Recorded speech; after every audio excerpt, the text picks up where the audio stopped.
देखिए, बीते दिन जिस तरीके से वोट अधिकार यात्रा के दौरान देश के यशस्वी प्रधानमंत्री के माताजी के ऊपर आपत्तिजनक बयान दिया गया था कांग्रेस के कार्यकर्ता द्वारा, के बाद से लगातार कार्यकर्ता जो है आक्रोशित है। क्या नाम है सर? मेरा नाम विष्णु ब्राह्मण है और मैं भाजपा कार्यकर्ता में और वरिष्ठ कार्यकर्ता में वरिष्ठ नेता भी हूँ। विष्णु जी, क्या कहेंगे? मान के चलिए कि कुछ गलतियां हो जाती है तो उसके लेकर के इतना उग्रता कहाँ तक सही है? देखिए, हाँ। राहुल गांधी ने जो अभद्र भाषा में बोला है वो गलत बोला है। एक नरेंद्र मोदी जी की माँ का सम्मान है और एक भारत की महिलाओं का सम्मान है। ये शब्द ये भारत की बेटियों के खिलाफ बोला है, ये शब्द भारत के महिलाओं के खिलाफ बोला है।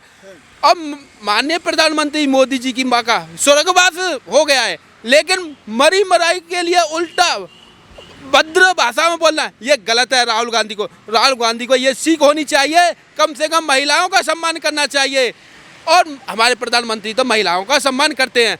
जहाँ जहाँ राहुल गांधी जाता है वहाँ अपनी सीट को जीरो लेके आता है। जहाँ राहुल गांधी ने अखिलेश यादव से समझौता किया था 2027 में, वहाँ अखिलेश यादव की सीट 49 आई थी। दिल्ली में 0 सीट आई है। जहाँ जहाँ राहुल गांधी जाता है, और बिहार में देखना राहुल गांधी की कितनी सीट आएगी, तेजस्वी यादव की कितनी सीट आएगी। वहाँ भारतीय जनता पार्टी की सरकार बनेगी। भारतीय जनता पार्टी की सरकार बनेगी। लोकतंत्र खतरे में है। वोट अधिकार यात्रा कर रहे तो खतरे में, तो भारतीय जनता पार्टी तो वैसे कौन सा लोकतंत्र खतरे में? जब राहुल गांधी चुनाव जीतता है तब राहुल गांधी तो नहीं कहता वो लोकतंत्र खतरे में। जब प्रियंका गांधी चुनाव जीती है तब तो कहता नहीं। हिमाचल प्रदेश में जो राहुल गांधी का मुख्यमंत्री बना उसमें तो नहीं कहता। जहां पंजाब में सरकार बनती है आम आदमी की तब तो कहता नहीं। जहां जहां भारतीय जनता पार्टी की सरकार है वहाँ राहुल गांधी कहता है लोकतंत्र खतरा, क्योंकि राहुल गांधी की उस जगह सीट नहीं है, ना वोटर है, ना सोटर है, ना सपोर्टर है, कोई नहीं। राहुल गांधी तो काम में झूठ बोलता है। वोटर सपोर्टर नहीं है, लेकिन जनता है ना, जनता को न्याय दिला रहे तो वो जनता तो साथ है ना। देखिए, राहुल गांधी को बाढ़ का मौसम है, जगह जगह बाढ़ आ रही है। उत्तराखंड में जाना चाहिए, कासिमपुरम गांव में बाढ़ आई है, उसमें जगह जाना चाहिए जनता की सहायता करने। पंजाब में जाना चाहिए और कई जगह ऐसी बाढ़ से पीड़ित हो रही है जनता, वहाँ जाना चाहिए। लेकिन एसी में बैठकर राजनीति नहीं सीखनी चाहिए। जहाँ जहाँ हम तो राहुल गांधी 1 टन का पकड़ते धान का, वो दिखावा करते। हम तो जब मानेंगे पंजाब में जाकर सहायता करें, उत्तराखंड में जाकर सहायता करें, और प्रयागराज में बाढ़ आई हुई है वहाँ पर जाकर सहायता करें। जनता के लिए एसी में पोस्ट कर देते हैं, माननीय प्रधानमंत्री जी की माँ के लिए पोस्ट कर देते हैं। ये कौन सी भाषा का शब्द है? प्रयागराज का आप चर्चा किए, योगी जी से संभल नहीं रहा है क्या जो हो जाए? फिर देखिए, वोट के लिए तो राहुल गांधी कहता है, ना तो किसी पार्टी का है ना किसी संगठन का है। ये तो आपदा आई है ना कोई धर्म देखता है ना कोई जाति देखता है, केवल मानवता होती है। मानवता पैदा हो तो राहुल गांधी सेवा करने के लिए जाए। मानवता तो कोई वही मानवता के लिए न गए हैं जनता के सेवा करने। जिसका वोट कट रहा है, वोटर लिस्ट से नाम कट रहा है, उसका सेवा करने के लिए ही तो बिहार गए थे। राहुल गांधी की दादा परदादा ने जो जनता के साथ खिलवाड़ हुआ है उसके के लिए तो कुछ नहीं कहता राहुल गांधी कि वोट चोरी हुआ, लोकतंत्र खतरे। अरे कहाँ खतरे में? खतरे में तो पंजाब में था, खतरे में तो हमारा हिमाचल प्रदेश में था, खतरे में तो हमारा झारखंड में था। लेकिन आप दिल्ली की सत्ता देखिए, यूपी की सत्ता देखिए, राजस्थान की देखिए, मध्य प्रदेश के। अरे भारत तो हमारा जहाँ जहाँ भारतीय जनता पार्टी की सरकार है वहाँ प्रदेश हमारा डेवलपमेंट हो रहा है। दिन दूनी रात सफाई हो रहा है, समझ रहे हो? दिन दुगुनी रात चौगुनी हो रहा है, लेकिन युवा बेरोजगार हो रहा है। फिर इसका क्या होगा? कहाँ बेरोजगार? केवल राहुल गांधी बेरोजगार है? कहाँ युवा है? आईटी जगह जगह आईटी अब हो रहा है। नोएडा में एयरपोर्ट बन रहा है, सड़क बन रही है, और शिक्षा के लिए दे रहे हैं, सब चीज़ आईटी। राहुल गांधी को एसी में बैठ कर युवा बेरोजगार दिखाई दे रहा है। अरे राहुल गांधी तो आना चाहिए। राहुल गांधी को तो हम कह रहे हैं हम रोजगार देंगे। राहुल गांधी कितने लोगों को बेरोजगार बता रहा है, उस जगह भारतीय जनता पार्टी का कार्यकर्ता रोजगार देगा। जगह जगह मेला लग रहा है, रोजगार मेला लग रहा है। कहाँ लगा था राहुल गांधी का मेला? जब राहुल गांधी क्या प्रधानमंत्री था और उसके पिताजी प्रधानमंत्री थे, और उसके जो उनकी माताजी राष्ट्रीय अध्यक्ष डॉक्टर मनमोहन सिंह प्रधानमंत्री थे, तो जब रोजगार मेला तो नहीं लगता, तब वोट चोरी की वो नहीं लगती कि वोट लोकतंत्र खतरे में।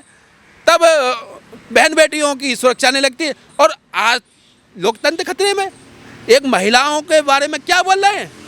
ये अपमान नरेंद्र मोदी की क्या माँ का नहीं है, ये अपना पूरी भारत की महिलाओं का अपमान है और माँ बहन बेटियों का अपमान है। ये मोदी जी की माँ का अपमान नहीं है। यार राजनीति करो, किसी माँ के पीछे, माँ के ऊपर राजनीति मत करो, बहन बेटियों के पीछे कोई राजनीति, अरे विकास के ऊपर करो। कितना विकास हुआ है, कितना नहीं हुआ, लेकिन ये तो माँ बहन बेटियों के लिए क्या करे। क्यों ना बोल रहे हैं, उनका जो संगठन के लोग हैं वो ये बोलते हैं कि कोई कार्यकर्ता गलतियां कर दिया, पूरा संगठन नहीं किया ना, माफी भी मांगा। कौन सी जगह राहुल गांधी ने माफी मांगा है? कौन सी जगह माफी मांगा है? जो उस कार्यक्रम को ऑर्गेनाइज किए थे वो माफी मांगे ना। अरे मैं तो कहता हूँ राहुल गांधी माफी मांगे। माफी मांगने में क्या जाता, 2 सेकंड का होता कि मैं माफी मांगना चाहता हूँ, माफी मांगे में उनका मुंह सूज गया या मुंह बंद हो गया राहुल गांधी का? अरे माफी मांगनी चाहिए राहुल गांधी को। और दूसरा, जिस पार्टियों के साथ ये गठबंधन चला रहे ना, वो गुंडों की, चोर लुटेरों की सरकार है। बिहार में चारा घोटाला, कितना घोटाला खा गया वो तेजस्वी यादव का जो पिता लालू यादव, और जहां अखिलेश यादव का साथ दे रहे, अखिलेश यादव ने क्या किया था? 2012 में सरकार बनी थी, ना तो बहन बेटी सुरक्षित थी, ना कोई व्यापारी सुरक्षित था, ना किसान सुरक्षित था। और हमारी बहन बेटी शिक्षा पढ़ने के लिए, शिक्षा लेने के लिए जाती थी तो उनको डर होता अगर मैं स्कूल गई तो ये सपा के दरिंदर लोग मेरे साथ क्या करेंगे। और 50% बहनों ने हमारी शिक्षा छोड़ी थी।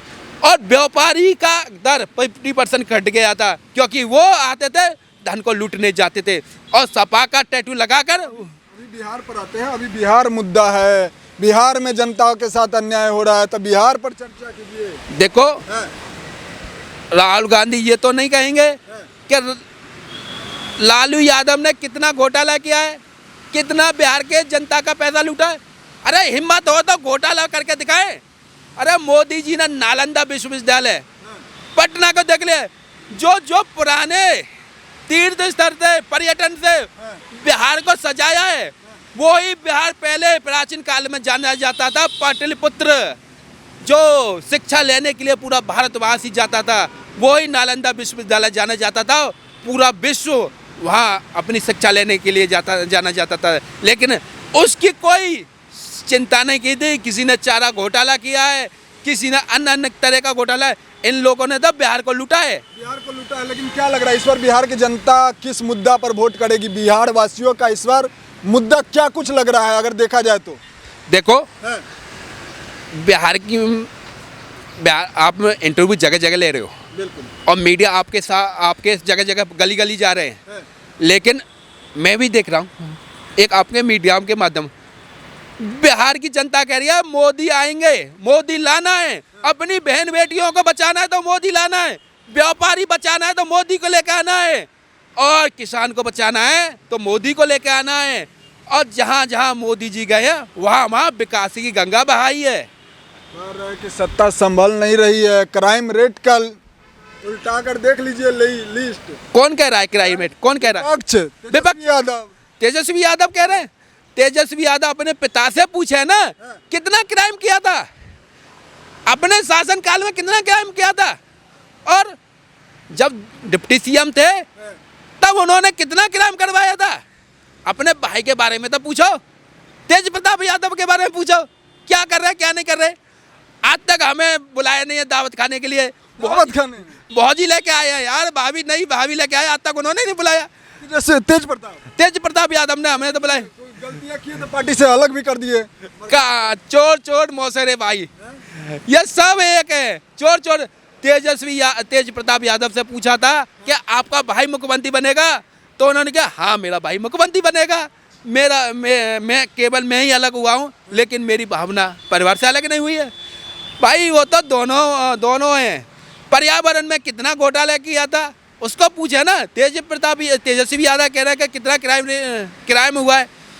अरे अपने पिता की शासनकाल में देखो कितने गड्ढे थे, कितना बिहार लुट रहा था, कितना बाहर से पीड़ित था, और कितने हमारे बिहार के लोग जगह जगह रोजगार लेने जाते थे। वही रेवंत रेड्डी जो बिहार के लोगों को गाली देता था, आज सच्चा ईमानदार बनकर स्टार प्रचार बनने के आया है।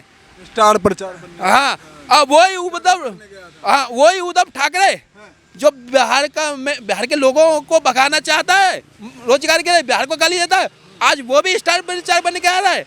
ऐसे ऐसे लोग हैं। और वही राहुल गांधी जो बिहार को आज तक चिंता नहीं थी हमारा बिहार कैसा है, हमारे बिहार के जनता कैसे जी रहे हैं, हमारे बिहार में कितना विकास हुआ है, कितना वो हुआ ग्रोथ हो रहा है, बिहार के युवा क्या कर रहे हैं क्या नहीं कर रहे, आज बिहार दिख रहा है। ये तो चुनाव का मुद्दा है, ये तो मुंगली रार के जो कहते हैं ना ढोंग के सपने देखने जा रहे हैं। और मैं तो कह रहा हूँ तेजस्वी यादव 50 सीट ला के दिखा दे तो मैं शर्त दे रहा हूँ पार्टी से मैं अपना इस्तीफा दे दूंगा। वो तो कह रहे कि सफाया कर देंगे, इस बार अब करे 50 सीट। 2024 में क्या हुआ था, कितनी सीट आई थी? ईवीएम पर सवाल आ जाएगा। ईवीएम अरे मीसा भारतीय चुनाव जीत दिया है। और जब उनका कार्यकर्ता जब उनके पार्टी के लोग जीते जाए चुनाव, जब तक ईवीएम का वो नहीं आता मुद्दा। और कांग्रेस ईवीएम का पंजाब का क्यों नहीं उठाया, हिमाचल प्रदेश का क्यों नहीं उठाया, कर्नाटक का क्यों नहीं उठाया, झारखंड का क्यों नहीं? अगर जहाँ जहाँ भारतीय जनता पार्टी की सरकार बनती है वहाँ ईवीएम आ जाती है। वारे वाह क्या जुलूम है। कम से कम ईवीएम अपने आप को ईवीएम क्यों नहीं बोलते, अपने आप को क्यों नहीं बोलते? कम आपको नहीं बोलते, अपने आप को तो नहीं बोलते। प्रियंका गांधी चुनाव जीती थी वायनाड से, कितने वोटों से जीती, वहाँ तो हमने नहीं किया। हम तो जनसंघ को मानते हैं, लोकतंत्र को मानते हैं। लोकतंत्र ने हमारा प्रत्याशी नहीं जिताया। हमने कुछ कमी की थी, लेकिन आगे आने वाले समय में जनता के पास रहेंगे, उस कमी को दूर करेंगे। हम तो अपनी गली मानते हैं। झारखंड में हमने ईवीएम को नहीं दोष दिया था, पश्चिम बंगाल में 240 से 45 पर देखो, लोकसभा में देखो जो राहुल गांधी कितनी सीट लेके आया है। हम तो 240 लेके आए हैं, राहुल गांधी कितने 543 में थे। एक माँ का एक जाबाज बेटा 99 सीट लेके आया है, तो भी कहता है कि हम सबसे आगे हैं। यात्रा कुछ नहीं है। यात्रा तो ऐसी थी कि ढोंग पनी यात्रा थी। राहुल गांधी अब यात्रा करके दिखाएं। बाढ़ से पीड़ित हो रहे हैं लोग बाग, वहाँ से पीड़ित करके दिखाएं। यानी ये सब रहेगा प्रभाव इस बार बिहार चुनाव में भारतीय जनता पार्टी की सरकार बनेगी। ठीक है सर, समय दिए बहुत बहुत धन्यवाद। तो कुल मिलाकर आपने सुना अभी इनका जो राय था वो हमने सुनाया। अब आपका राय क्या कहता है, क्या सच में बिहार में भारतीय जनता पार्टी की सरकार बन रही है या नहीं? आप जो है कमेंट के माध्यम से अपना प्रतिक्रिया साझा कर सकते हैं। फिलहाल इस वीडियो के बारे में आप लोगों का प्रतिक्रिया जो होगा वो लिखते जाइएगा। मिलते किसी अन्य खास खबरों के साथ, तब तक ले दीजिए इजाज़त। जय हिंद, जय भारत।